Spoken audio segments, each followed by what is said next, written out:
Good day. Welcome to News Express. In a sharply charged interview on Symphony, activist and African Action Congress presidential candidate Omoyole Sowore delivered a sweeping and controversial critique of Nigerian security architecture, electoral system, and political class, making claims that have already ignited debate across political and civic spaces. At the center of his remarks is a serious allegation that individuals previously associated with insurgent activity are being reintegrated not into civilian society, but into Nigerian security forces. Sowore argued that what is officially presented as rehabilitation, in his view, a process that has blurred the line between former combatants and state security actors. According to him, this represents a dangerous trajectory where terrorists are gradually taking over the security forces. These claims are highly contentious and have not been independently verified by public documentation or official security disclosures. Nigeria's authorities have consistently maintained that de-radicalization and rehabilitation programs are part of broader counter-insurgency efforts aimed at reintegration and reducing future security risks. There is no publicly confirmed evidence supporting the assertion that such programs amount to systematic infiltration of the armed forces. However, Sowore's framing goes further than critique of policy. He alleges that elements within government are not only aware of insurgent network, but actively enable them, describing a situation in which terrorists and their alleged sponsor operate within state structures. These are serious accusations that, if substantiated, would imply deep institutional compromise. At present, they remain allegations expressed in political commentary rather than established facts. He also referenced reports attributed to a foreign blogger who allegedly visited rehabilitation facilities and claimed to observe individuals linked to the military environment. These claims have not been formally corroborated by independent investigative bodies or official security reports. Sowore's broader argument is that Nigeria's security crisis cannot be separated from political responsibility. In his view, terrorism persists not only because of operational weaknesses, but because of what he described as protection networks within the state. This framing reflects a long-standing strand of opposition rhetoric in Nigeria that links insecurity directly to governance failure. From security, the interview moved sharply into electoral politics. Sowore criticized the Independent National Electoral Commission, arguing that structural bias is embedded in its appointment system. He claimed that successive administrations influenced key electoral appointments, resulting in what he described as an institution that cannot act independently of the executive.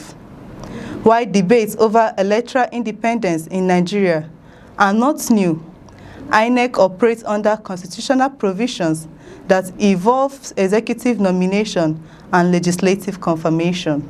Critics have often questioned the extent of its independence in practice, particularly during high-stakes elections, but courts and international observers have also recognized improvements in electoral transparency over time. Sowore's argument, however, is not one of incremental reform. It is a systematic rejection. He contends that changing individuals within institutions will not alter outcomes because, in his view, the system reproduces itself regardless of personal changes. He extends this logic to the judiciary as well, suggesting that Supreme Court appointments made in recent years could shape electoral dispute outcomes. This claim reflects political interpretation rather than judicial findings, and no evidence has been presented to support assertions of predetermined electoral rulings. The interview then evolved into a broader ideological critique of Nigeria's ruling elites.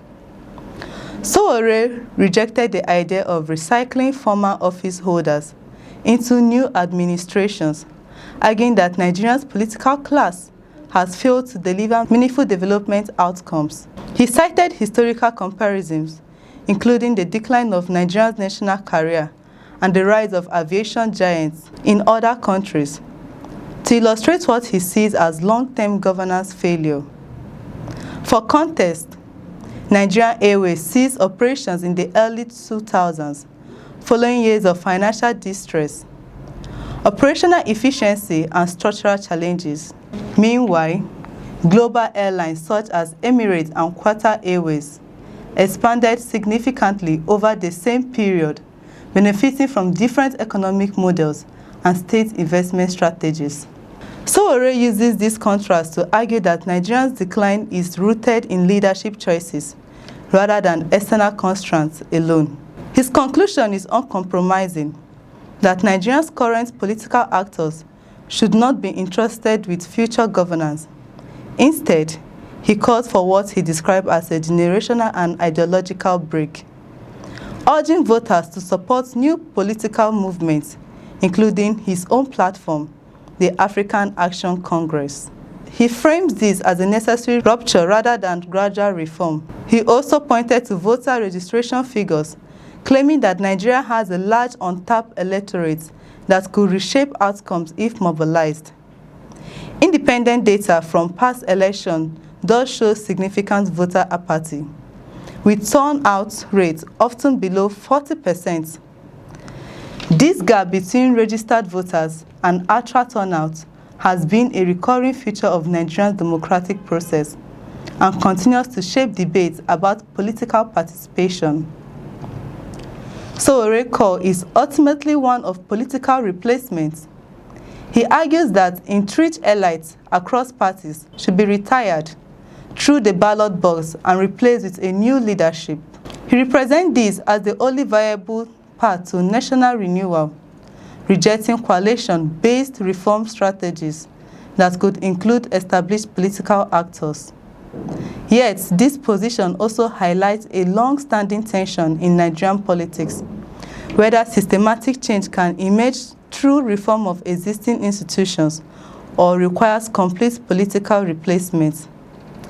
Analysts often caution that while frustration with governance is widespread, successful transitions typically depend on a combination of institutional continuity and leadership renewal, rather than total rejection of existing structures.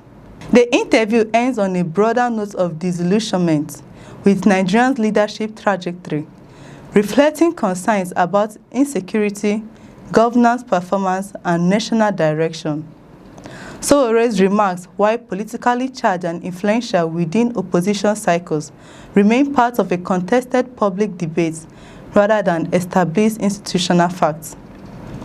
What is clear, however, is that his comments have once again brought to the surface deep divisions over trust in security institutions, confidence in electoral system, and the legitimacy of Nigeria's political class.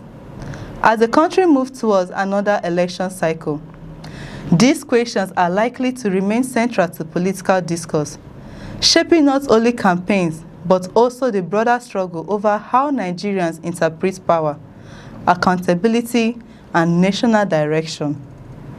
That's all for now on News Express. If you have something to say, head over to the comment section and share your thoughts. We would love to hear from you. Don't forget to subscribe and share this video. I'm Chidera Esum. Thanks for watching. Have a beautiful day.